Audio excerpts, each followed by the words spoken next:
The envoy of Earth, the station was enormous. Nexus Vera floated in space, like a small city made of glass and metal orbiting two suns that burned, orange and white in the dark. Ships from 40 different worlds came and went from its docking arms every hour.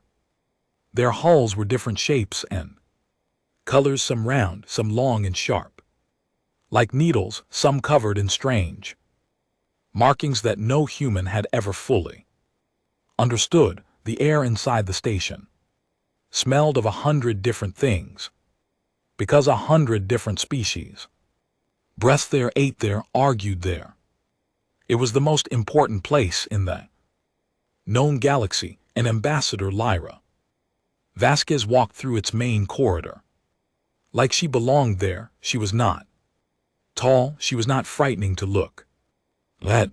She had warm brown skin, short dark hair, and eyes that always seemed to be paying careful attention to everything around her. She wore the deep blue uniform of Earth's diplomatic corps with a small flag of Earth stitched on her left shoulder, the pale blue marble on black. She carried no weapons, she never did. Behind her walked two aides, both young, both nervous, both trying very hard not to stare at the alien species passing them in the hall. Lyra was not nervous.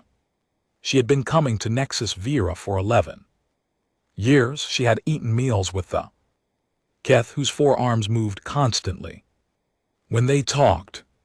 She had sat in silence for 3 hours with a Luam elder, because that was how the Luam showed respect, through quiet. She had once spent an entire afternoon learning how to properly greet a HFY diplomat, which involved bowing at a very specific angle while keeping both palms flat against your thighs. She had gotten it wrong twice and right on the third try, and the HFY had laughed a sound like wind chimes and said she was the first human to ever attempt it at all. That was Lyra Vasquez. She tried.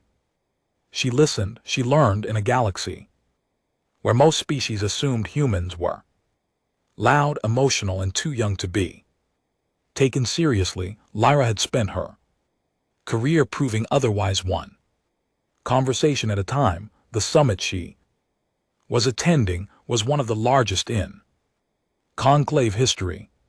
40 species all gathered to negotiate new boundaries for interstellar trade, mining rights in the outer reach, and the question of which young civilizations, including humanity, would receive expanded voting rights in conclave decisions. It was a big moment.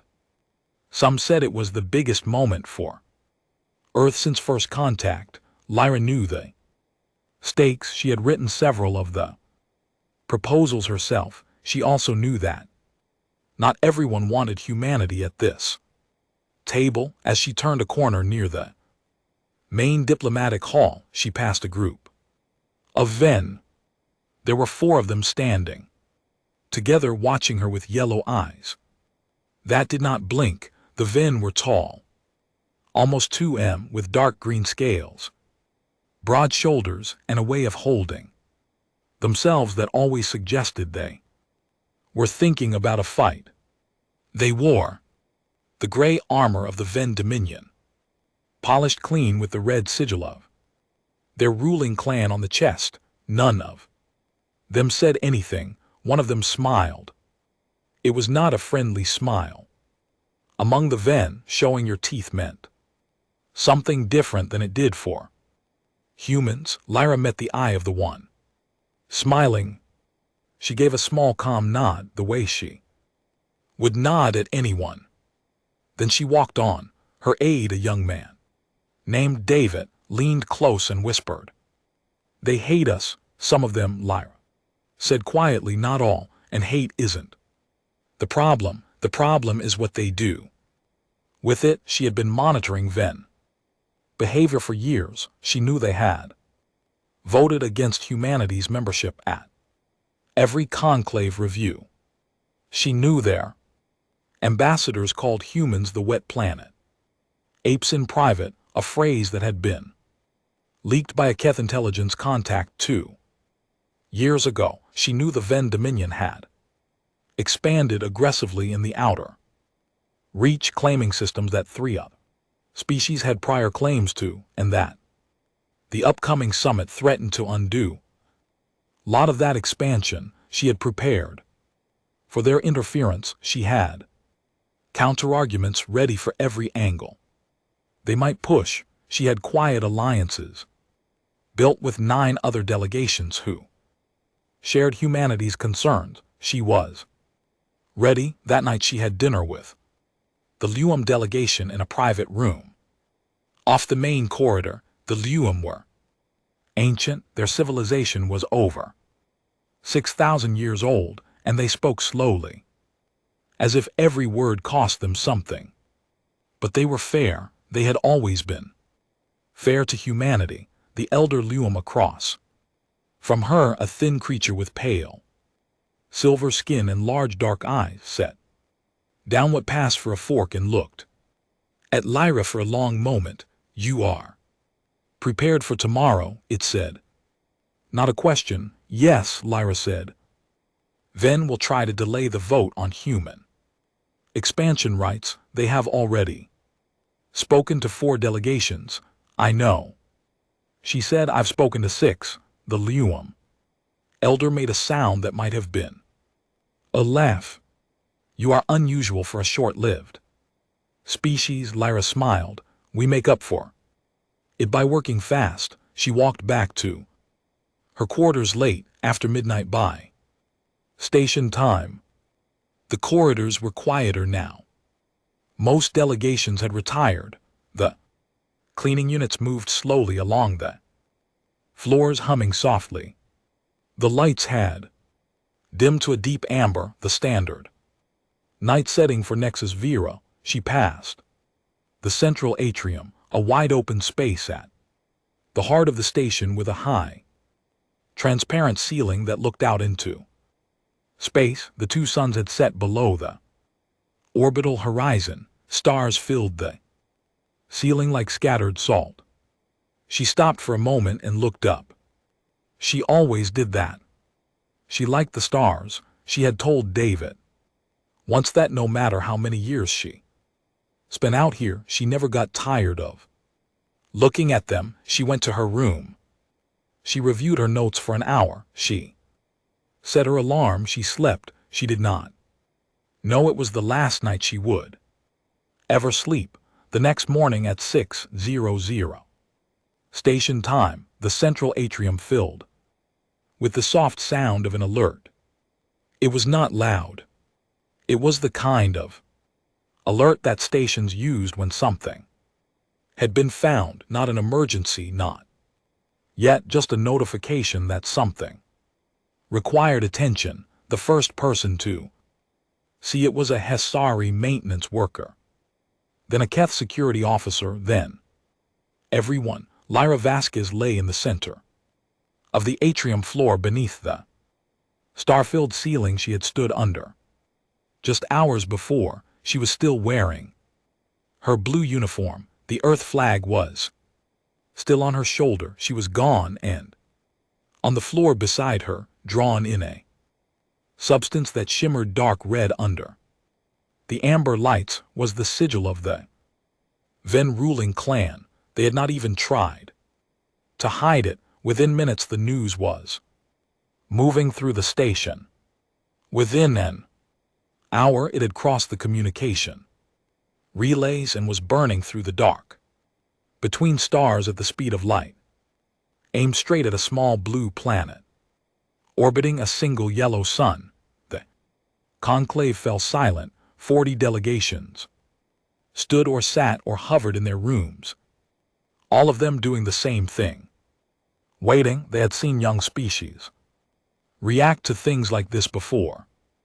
They had seen rage. They had seen grief. They had seen reckless declarations, and wars started in an afternoon. They waited to see what the humans would do. They did not have to wait long to start feeling afraid. The silence before the thunder, the first thing the alien embassies on Earth expected was noise. That was what they knew about humans. Humans were loud.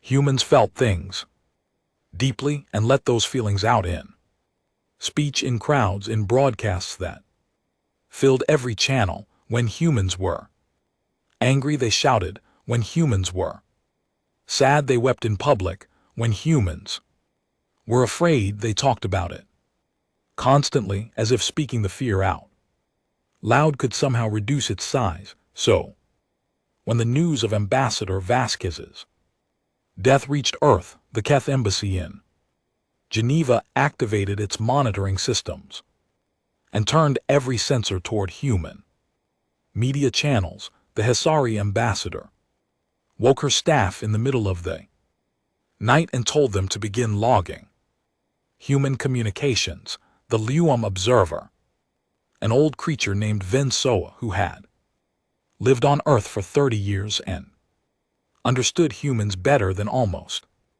anyone, sat in his room and turned on his screen and watched. For the first 2 hours, there was exactly what everyone expected. News channels exploded. Civilian broadcasts filled with shock and grief. Human social media, a vast, chaotic space that aliens had always found both fascinating and overwhelming, lit up with millions of voices. People cried on camera. People called it an act of war. People demanded answers.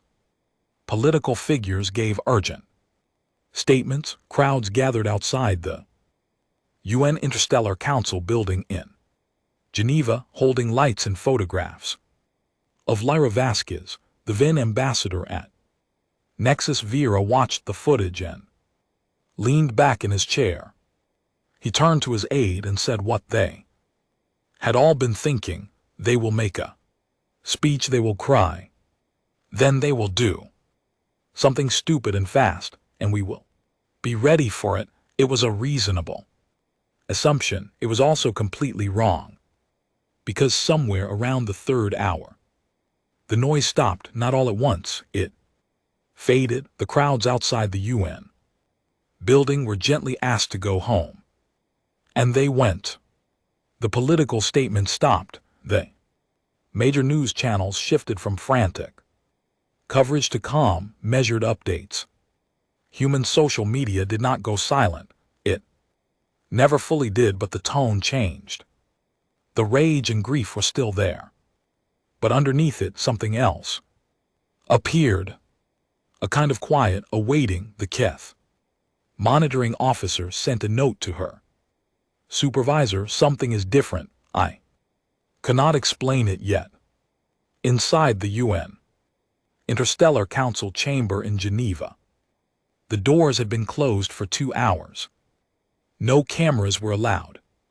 No statements came out. The council was made up of 12 humans, diplomats, military advisors, legal scholars, economists, and one very old woman named Director Sable, who had spent 40 years building Earth's interstellar infrastructure, and who was known in private circles for never raising her voice. She did not raise her voice now. She sat at the head of the long table and looked at each person in the room one by one and said quietly, "We are going to do this correctly.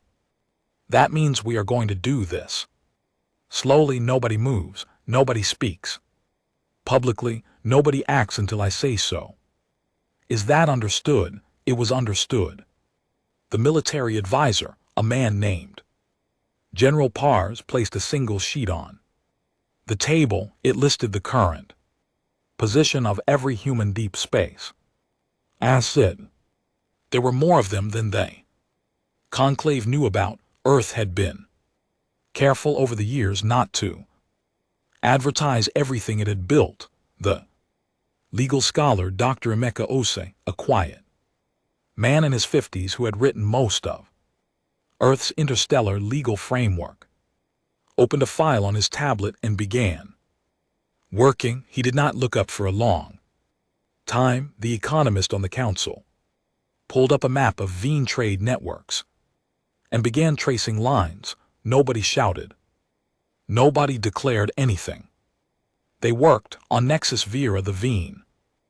Ambassador held a press gathering in the conclave's public forum.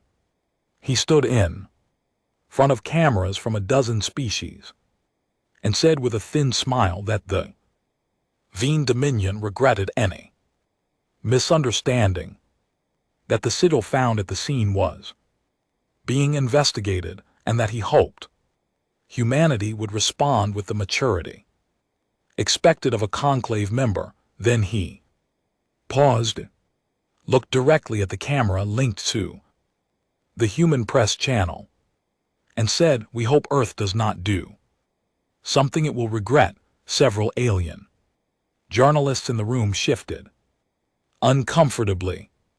The Keth correspondent nearest the door later said she felt a very specific sensation she had only felt a few times in her career, the sensation of watching someone walk toward something they could not see. Earth's response to the Veen statement was sent 6 hours after the assassination. It was 3 sentences long. Earth has received the news of Ambassador Vasquez's death. We are currently conducting a full review of all available information.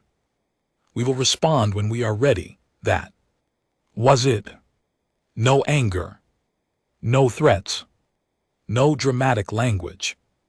3 sentences, formal and flat, like a door being closed very quietly.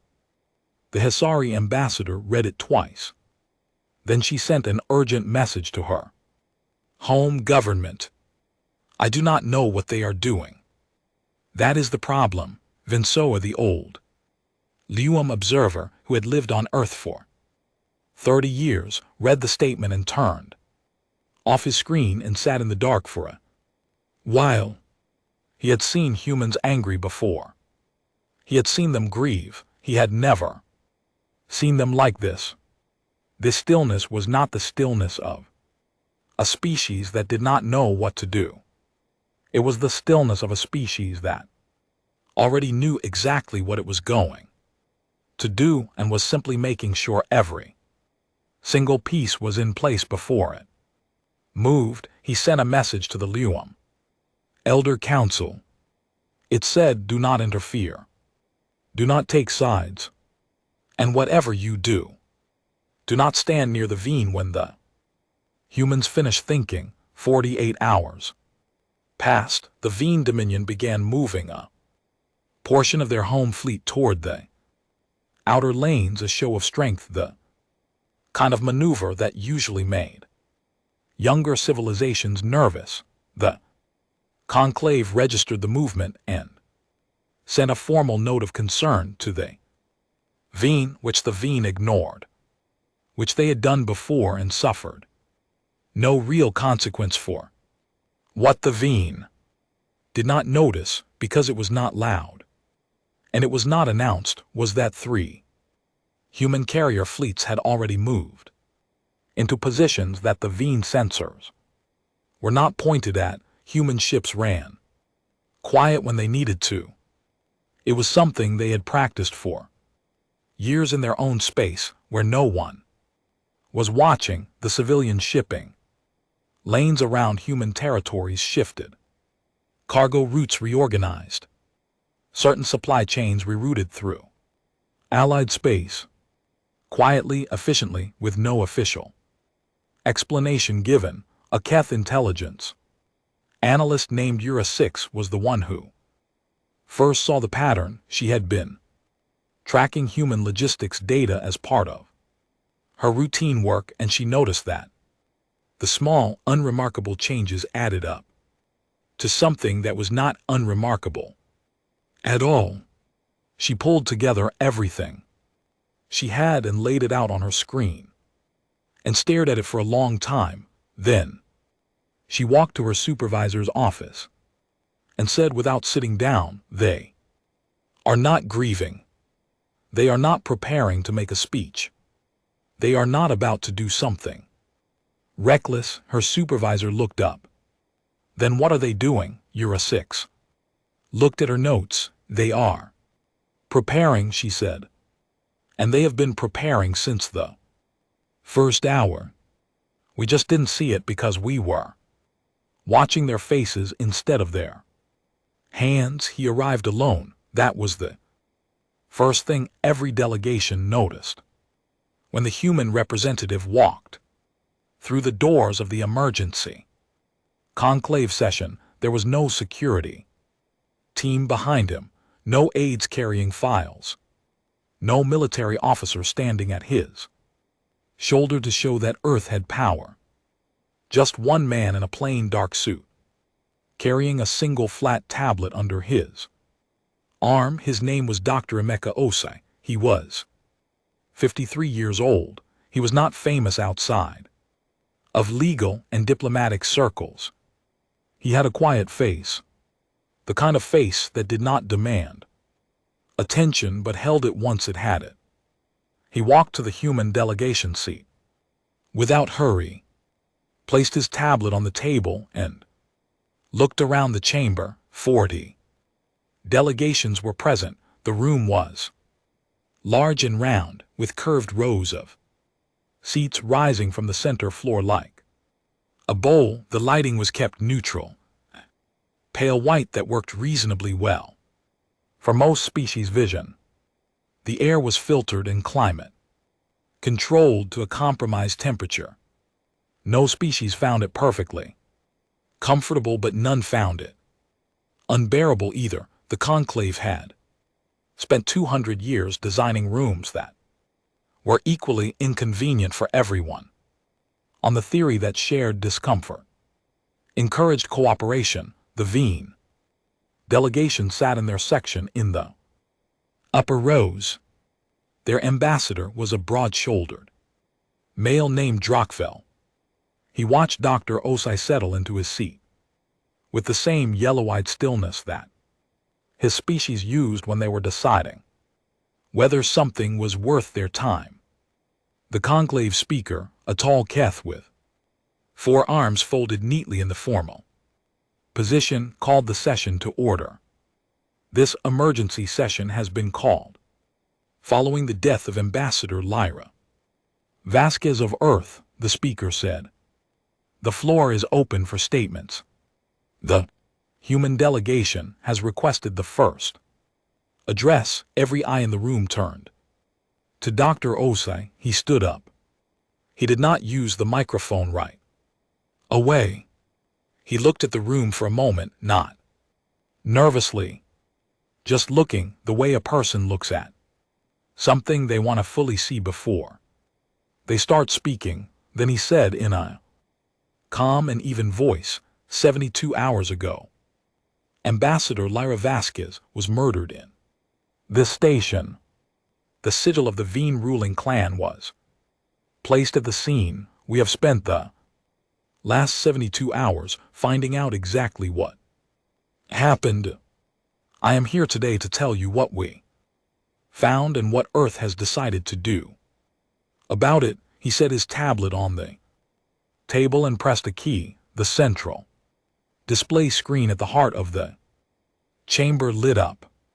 What followed was 40 minutes that no delegation would ever forget. Dr. Osai walked through the forensic reconstruction of the assassination with the patience of a teacher explaining something simple. Human forensic teams, working in shifts without rest, had gone through every recording device on Nexus Vera, the official ones and the unofficial ones, including 3 that the station's own security office had not known were operating. They had rebuilt every moment of the 12 hours before Lyra's death in precise detail. The screen showed corridors, movement, timing, data points connected by clean lines. The Veen had been careful, but they had not been careful enough, because they had not truly believed that any civilization would look this hard this fast. 3 Veen. Operatives, not members of the official delegation, had arrived at the station 4 days earlier under false travel. Documents. The documents were good. Better than good, actually. Good enough to pass every standard.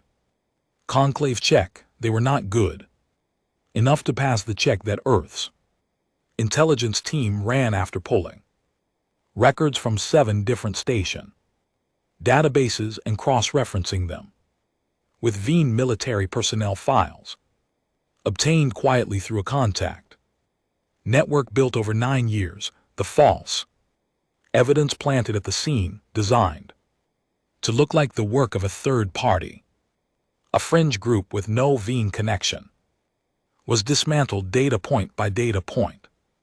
On the central screen, the conclave watched in silence as Dr. Ossie showed them exactly how it had been constructed and exactly why it did not hold together.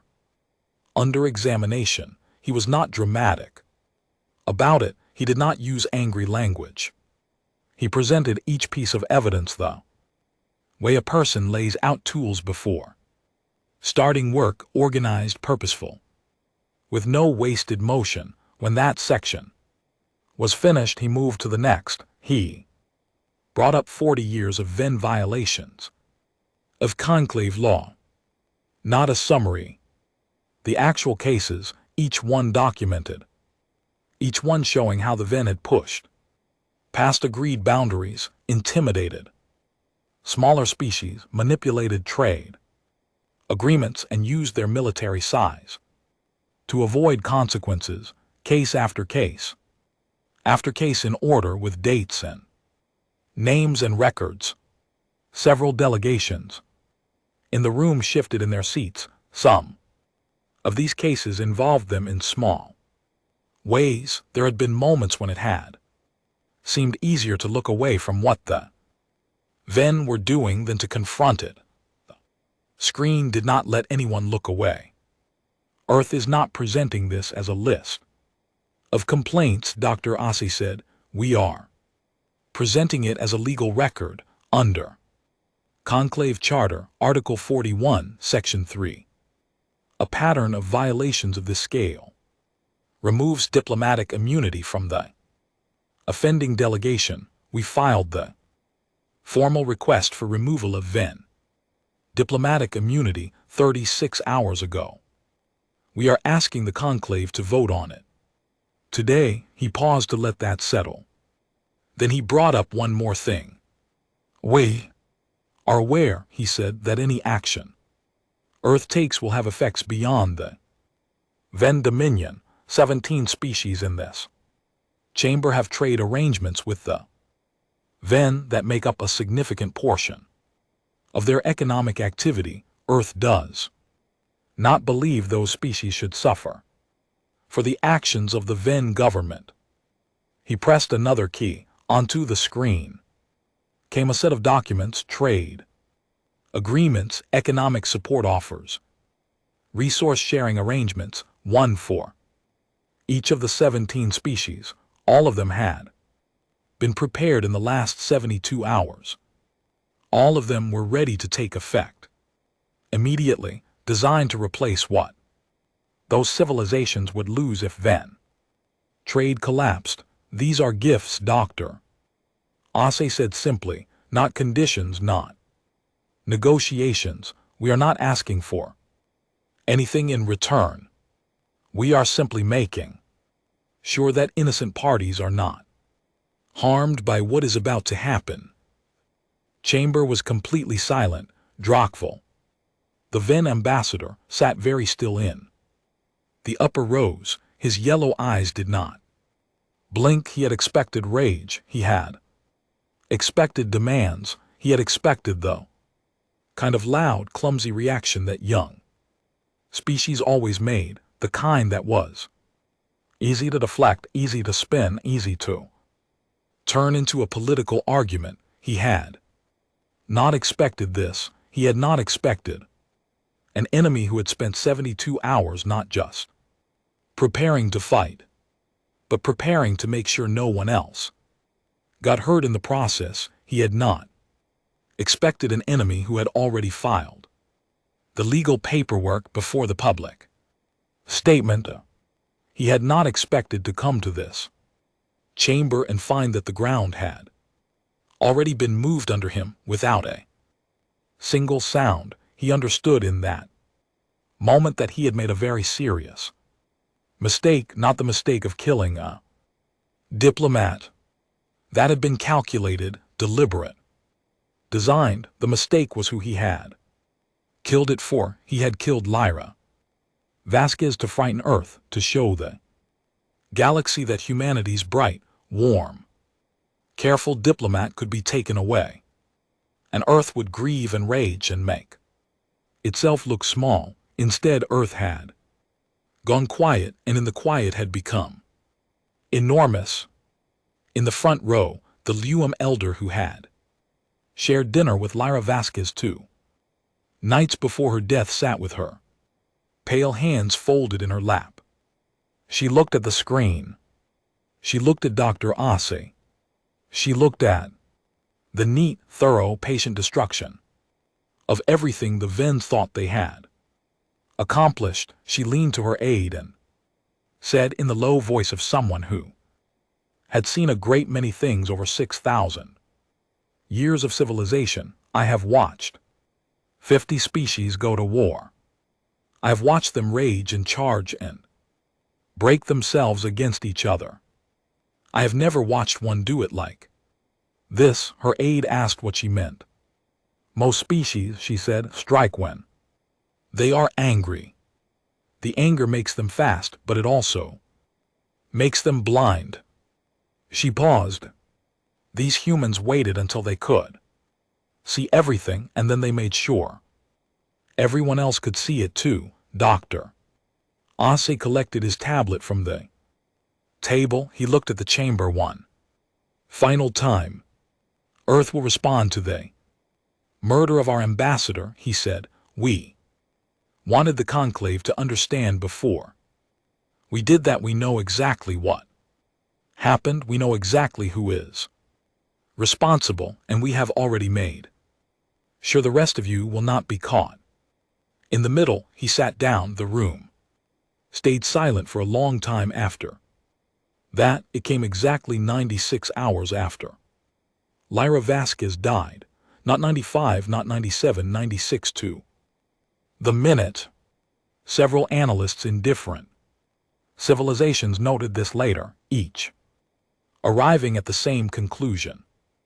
It was not a coincidence. The humans had chosen that number deliberately because 96 hours was exactly long enough to do everything they needed to do, and not one moment longer than necessary. It was a statement in itself, dressed up as a timestamp. Every conclave communication channel opened at once. Every species with a receiver got the signal simultaneously. There was no pre-announcement, no warning that the broadcast was coming. It simply began. Earth's Prime Minister sat at a plain desk in a plain room. No flags behind her, no dramatic lighting, no uniformed officers standing at attention on either side, just her and a camera, and the kind of stillness that filled a room the way water fills a glass, completely, quietly, with no space left over. Her name was Amara Dione. She was 61 years old and had spent 30 years in interstellar policy. She had known Lyra Vasquez personally for 20 of those years. If she had cried in the last 4 days, she had done it somewhere private, and she was done with it now. She looked into the camera and she spoke. She called it a declaration of consequence, not a declaration of war. That choice of words was precise. War was a broad thing, a thing that swept up soldiers and civilians and neighboring territories and histories. A consequence was specific. It had a shape. It pointed at something exact and said, This is what happens, she spoke. For 11 minutes. She laid out clearly and simply what Earth had determined had happened, who was responsible, and what Earth was going to do. She did not use threatening language. She did not raise her voice. She spoke the way a person speaks when they have already decided something and are simply informing others of the decision, the way a person tells you that. Whether, not asking for your opinion, not hoping you agree, just saying what is true. When she finished, she looked into the camera for one more second. Then the broadcast ended, and everything that had already been in motion began to arrive. The first thing to hit the Vin Dominion was not a weapon, it was silence in their accounts. The Vin had built their military expansion over 40 years on a complex financial structure that reached into many parts of the galaxy: trade partnerships, resource contracts, holding companies registered under conclave neutral zones, shipping agreements that moved goods through systems belonging to 7 other species. It was a web, and it was strong, and the Vin had assumed no single civilization could damage it, because damaging it would require knowing all of it, and nobody knew all of it. Earth's economists had spent 72 hours mapping every thread they had, then spent the remaining 24 hours contacting every species, every financial institution, every neutral station that had any piece of that web, and presenting them with the same simple information. Here is what this arrangement is connected to. Here is the legal documentation proving it, and here is what we are asking you to do. Freeze it immediately, voluntarily, and in exchange Earth would cover any short-term losses. Most of them agreed. Some needed an hour to discuss it. A few needed 2.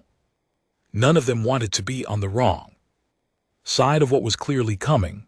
At the same minute the broadcast ended, every external Vin financial holding locked. Accounts, contracts, pending payments frozen. The Vin military logistics system, which ran on a cycle of automated payments to supply depots across 4 outer systems, sent error messages that nobody on the Vin side understood at first. Officers called their financial contacts and got no answer. They called again. Still no answer.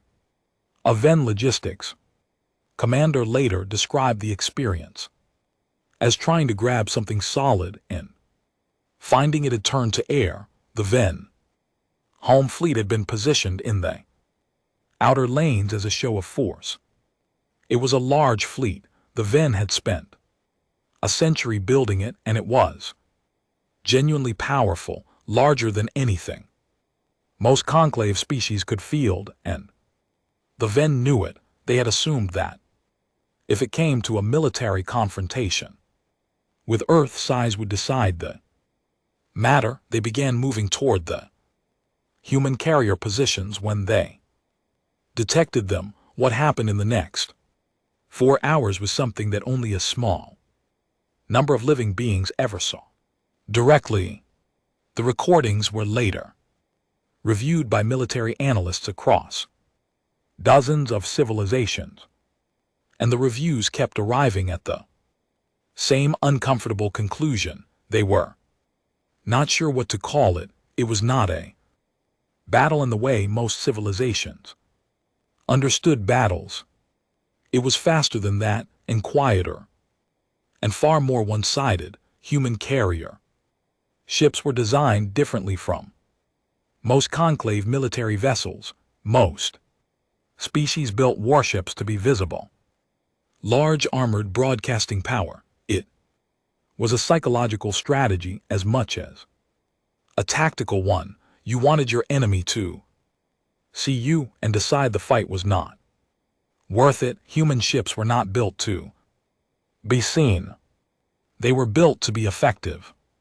When the Ven fleet moved into engagement range, they found that the human ships had already adjusted position twice in the preceding hour, placing themselves in configurations that the Ven tactical systems had not anticipated, could not quickly adjust to, and did not have good answers for. Human targeting was precise in a way that took the Ven commanders several minutes of incoming damage to fully understand, by which point understanding it did not help them very much. Human crew communication on open channels during the engagement was brief and professional. Reports, confirmations, adjustments, no shouting, no dramatic statements. One recording caught a human ship commander saying when her vessel destroyed the largest Ven cruiser in the field. Target down. Moving to next, the words were flat. They could have been spoken by someone completing a list of tasks at a desk. The Ven pulled back after 3 hours. They had lost 11 ships. The humans had lost none. It was not the numbers that broke the Ven commanders. It was the feeling that the humans had not been surprised by anything, that every move the Ven made had already been considered, already had an answer waiting for it, as if Earth had written out the whole confrontation in advance, and then simply followed the notes. At Nexus Vera, Conclave security forces moved to the Ven diplomatic quarters.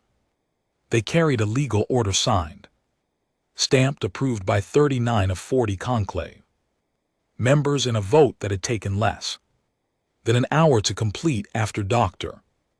Assay's presentation, the order authorized the detention of Dracful and the full Ven delegation pending formal legal proceedings. The security officer who led the team, a Keth named Forik, later said that Dracful did not resist.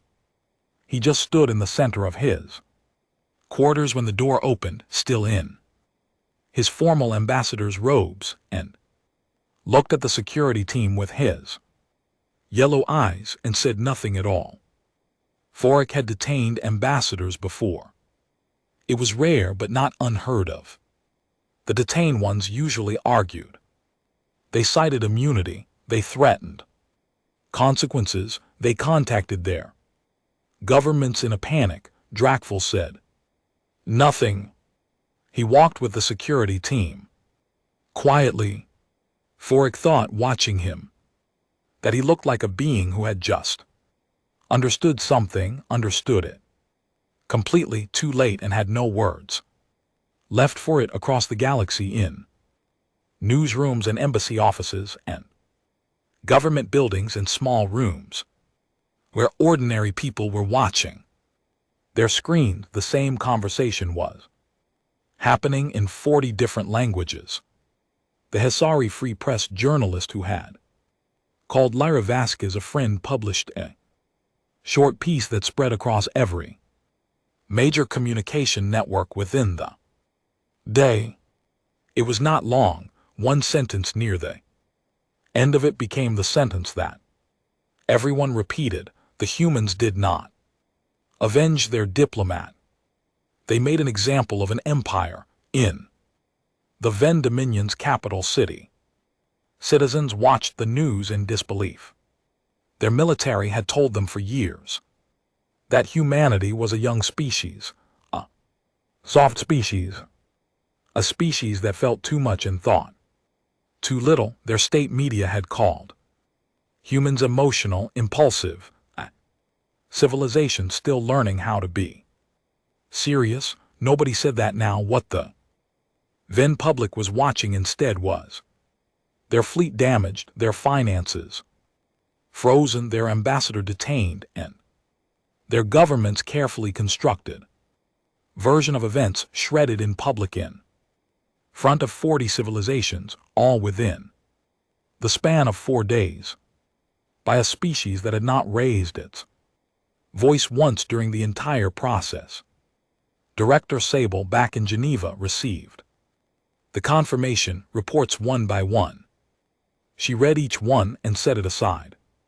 When all of them had come in, she stood up from her desk and walked to the window and looked out at the city for a while. Someone behind her asked if she was satisfied. She thought about it. Satisfied is the wrong word, she said. Lyra is still gone. She turned from the window, but they will know for a very long time that there is a cost. Year passed. The galaxy did not forget.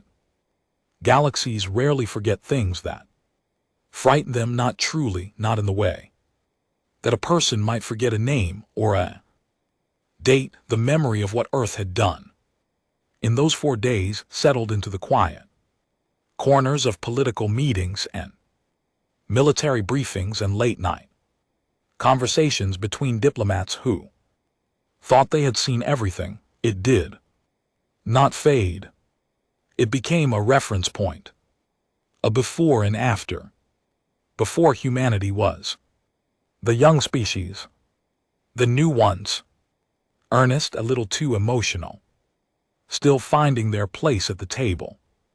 After, nobody said that anymore. The Ven Dominion still existed, technically. States rarely vanished all at once. But it was smaller now.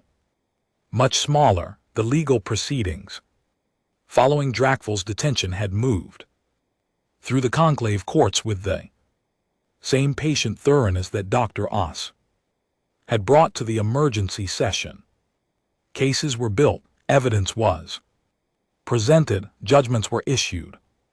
Several Ven outer territories were reclassified under conclave neutral administration pending new agreements with the civilizations that had prior claims. The Ven military budget cut off from its external financial architecture had been reduced by more than half. The species that had laughed along with Dracvel in the conclave forum when he mocked human restraint had, in the months following, made quiet and somewhat awkward efforts to improve their diplomatic relations with Earth. The humans had received these efforts politely without gloating, which several alien analysts found more unsettling than if they had gloated. You could prepare for an enemy who showed you their anger. It was harder to know where you stood with someone who was always calm. The young Ven soldier's name was Karith. He had been 19 years old when the response came. He had been stationed on one of the outer supply ships, far from the actual engagement, far enough that he had experienced the whole thing as a series of confusing status reports and a fleet that came back damaged and quiet. He had grown up believing the Dominion was the most powerful thing in this part of the galaxy. That belief had held him. The way a structure holds weight, you don't notice it until it's gone, and then everything shifts. A Hesari journalist found him a year later living in a small transit settlement on the edge of former Ven space. He agreed to talk because he had nothing left to protect and felt, he said, that someone should say it plainly. The journalist asked him what the most frightening moment had been. He thought clear his throat about it for a long time. He did not say the fleet engagement, though that had been bad. He did not say the financial collapse, though that had been fast and total and had left thousands of soldiers without pay inside a week. The most frightening moment, he said at last, was when I understood that they had already won. Before we moved, before any of our ships went anywhere, before anyone fired anything, before Dracvel made that speech in the conclave, they had already won. We just didn't know yet. He looked at his hands.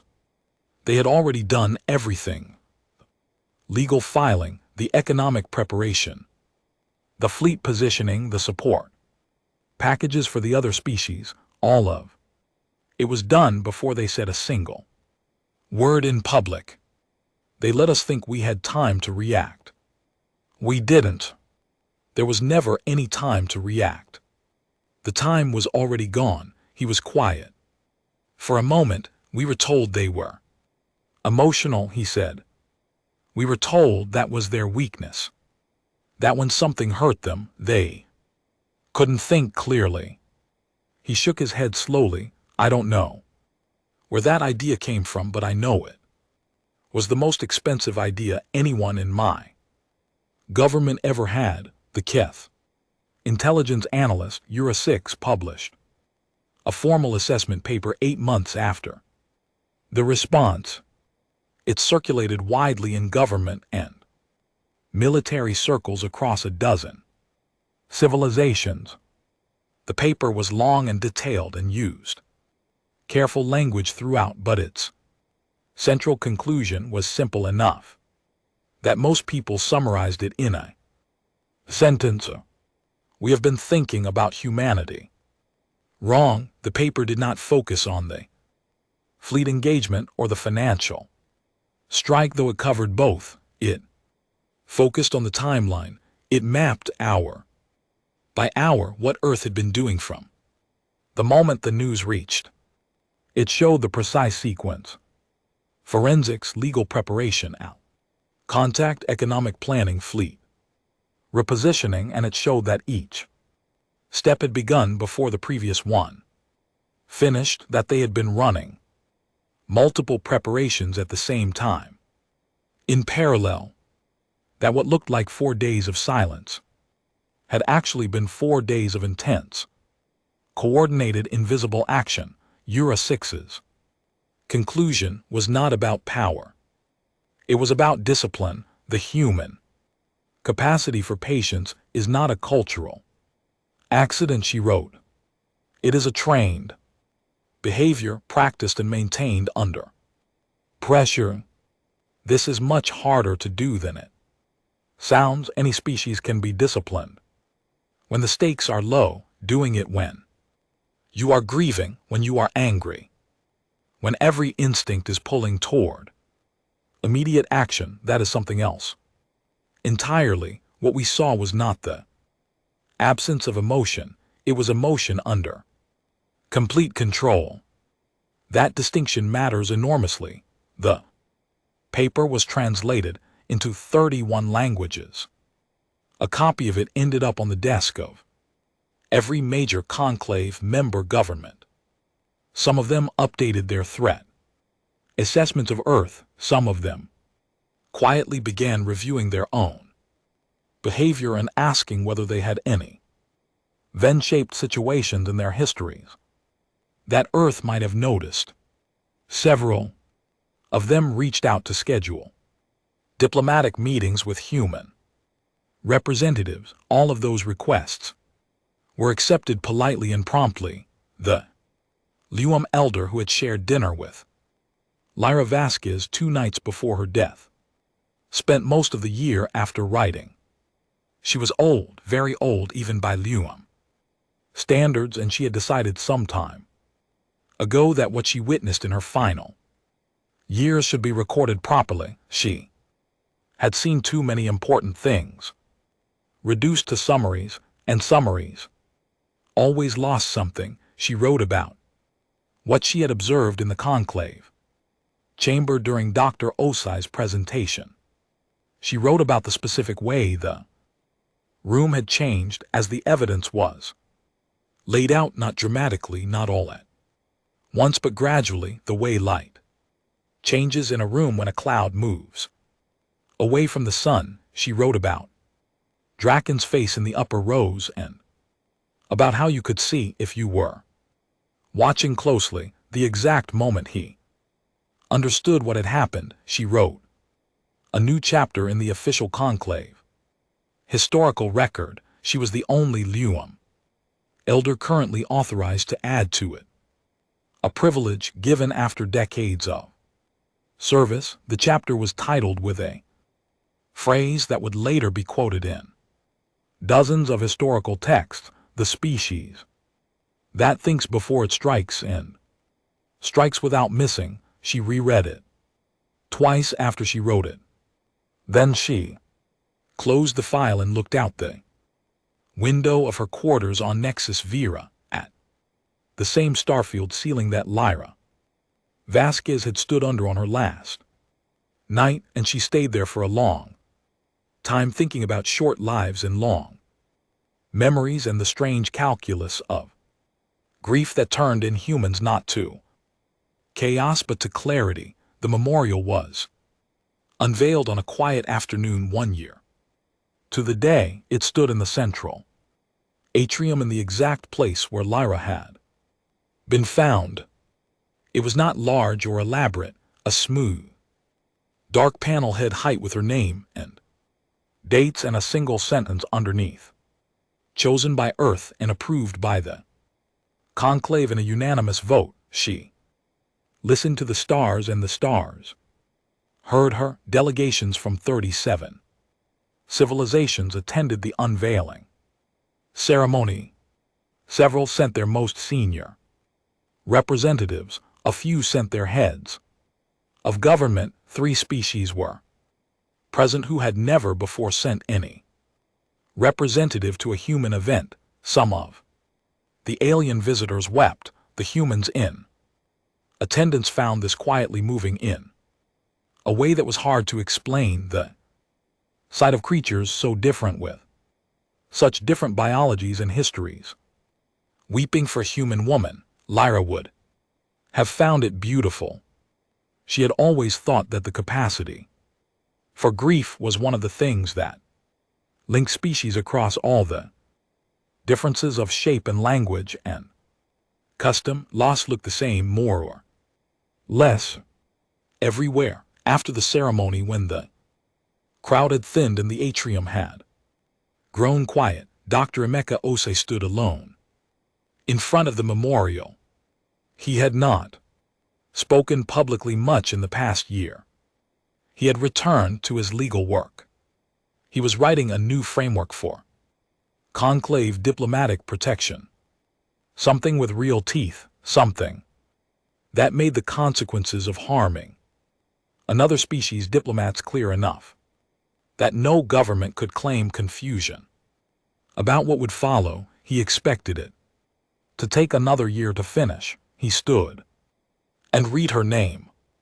He had known her for a long time, not as closely as some, but long enough to know she would have disliked a lot of the fuss that had surrounded her death, and would have liked the memorial, which was small and honest. A young conclave aide approached him from the side. She was Hessery, young enough that she had been a student when Lyra died.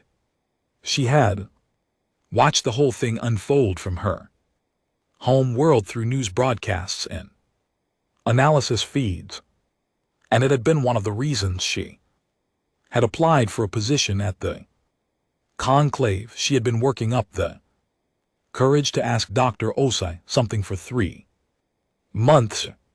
Were you ever afraid? She asked him. During those 4 days, were you ever afraid that Earth might lose? He was quiet for a moment. He looked at the memorial. No, he said, we were not going to lose. Then, what were you afraid of? He thought about it honestly. The way he did everything. I was afraid, he said, that we would not be careful enough, that we would move too fast, miss something, hurt someone we didn't intend to hurt. He paused. There is a difference between winning and doing it right. Winning was never the question. Doing it right was the only part that kept me up at night. The aide thought about this. Did you do it right? She asked. He looked at the memorial for one more moment. Ask me in 10 years, he said. He nodded to her politely, picked up his bag and walked out of the atrium. The stars burned through the ceiling above the memorial, white and Orange and quiet. 40 civilizations scattered across the dark, all of them turning over the same knowledge in their governments and their histories and their long institutional memories. You do not kill a human diplomat and walk away from it. You do not look at their grief and see weakness. You do not mistake their silence for the absence of a plan. And you do not, in any corner of any system, under any stars in this galaxy, make humanity choose between patience and action, because they will not choose between them. They will use both in that order, and they will not miss